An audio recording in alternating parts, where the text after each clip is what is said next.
Good morning everyone. Welcome to my channel and welcome to another new vlog. কেমন আছো সবাই comment করে আমাকে জানাতে কিন্তু ভুলবে না। আর সকালবেলা তো দেখলে উঠে আগে আমি বেড ক্লিন করে নিয়েছি, দেখো কি সুন্দর পরিষ্কার পরিচ্ছন্ন বেড। আর এবার আমি একটুখানি জাস্ট জানলার ধারে এসছি যে আজকে ওয়েদারটা কেমন আছে দেখবো বলে। পরে তো বাগানে নামবই, তবু একটু জানলার ধারে এসছি যে কেমন ওয়েদারটা আছে দেখবো বলে। দেখো এখন তো দেখছো বাইরে রোদ্দুর উঠেছে, একবার করে রোদ্দুর উঠছে। আর এই দেখবে আমাদের জানলার সামনেটা কত রোদ এসে পড়ে, এই দেখো রোদ এসে পড়ে। এই একবার রোদ্দুর দেখছো তো, আবার একটু বাদেই মেঘলা হয়ে যাচ্ছে। এই দেখো তোমাদের সাথে কথা বলতে বলতেই মেঘ করে গেল।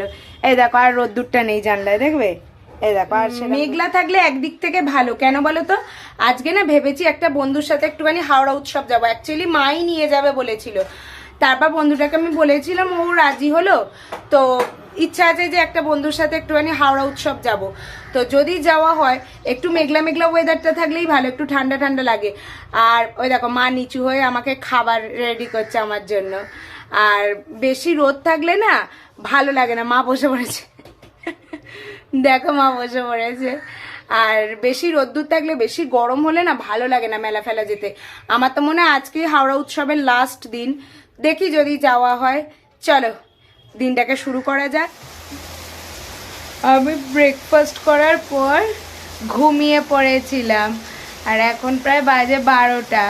মা বলে কি রে 12টা বাজে স্নান করবি না, বলে আমাকে ঘুম থেকে তুলে দিয়েছে। আর দিয়ে দেখি বাইরে মুষলধারে বৃষ্টি হচ্ছে।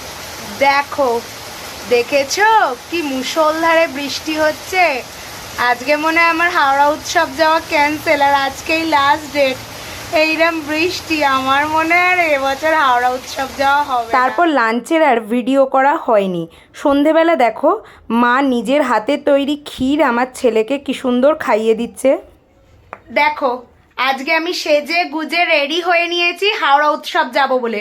আদৌ কিন্তু জানি না হাওড়া উৎসব এখন আছে কিনা, তবু আমি সুন্দর করে সেজে গুজে রেডি তো হয়ে নিয়েছি যাব বলে। আর এই দেখো আজকে আমি এই স্লিং ব্যাগটা নিয়েছি, নিয়ে যাব হাওড়া উৎসবে। এই ছোটোখাটো একটু আধটু মানি ব্যাগ, একটা ছোট্ট জলের বোতল, এক্সেট্রা এক্সেট্রা, মোবাইল, এগুলো নেওয়ার জন্য এটাই ঠিক আছে। আর আমাকে কেমন লাগছে একটু জানিও। হ্যাঁ আমি রেডি হয়ে নিয়েছি, এবার চলো বেরিয়ে যাই হাওড়া উৎসবে। এবার যদি গিয়ে দেখি নেই তো তাহলে আবার ফিরে। দেখতে দেখতে আমরা চলে এলাম হাওড়া উৎসবে। আর ঢোকার সময় এই যে এন্ট্রি টিকিটটা দেখিয়ে দিচ্ছি, 10 টাকা করে ছিল এন্ট্রি ফি। আর এসেছিলাম আমি আর আমার বন্ধু পাপিয়া।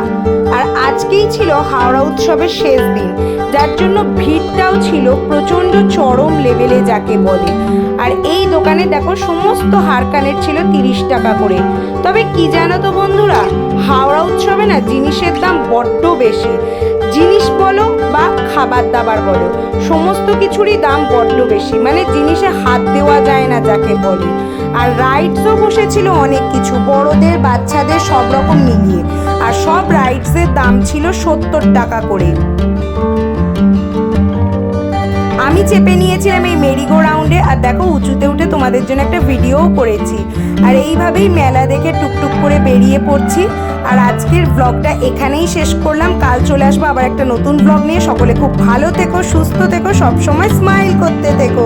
By, good night.